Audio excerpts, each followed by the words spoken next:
Good evening, everyone, and thanks for joining us tonight. I'm Kurt Kaiser. Rachel has the night off. It's been 17 years since Cynthia Palacio's murder outside of Slayton. Now, investigators believe they've solved the case. Our Tori McGee tells us how they tracked down the suspected killer.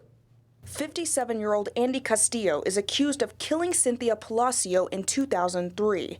Investigators found her body in a ditch along County Road 7800 west of Slayton. The 21-year-old had been strangled. According to Castillo's arrest warrant released Friday morning, during the autopsy, investigators found a dried substance on the victim's thigh and swabbed it for evidence. They scraped her fingernails and analyzed a necklace and blouse at the scene. DPS collected DNA from the swab, fingernails, and clothing. All of this evidence was taken, it was processed, and we immediately had at least some DNA connection at that point with regard to a potential suspect. In January, Castillo was arrested for unrelated felony charges.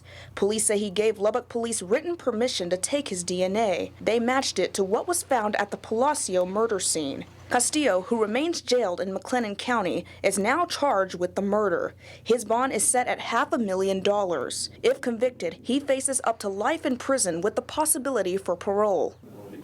Sheriff Rowe says he can't underscore enough what this moment means for everyone who was involved in the case throughout the years. Not only for the family is it important that we're able to finally bring to Cynthia's parents, sister, some closure on this case, that we've finally identified the individual who was responsible for her death, but also for these individuals, like I said, that spent many selfless hours, sleepless nights working on this case.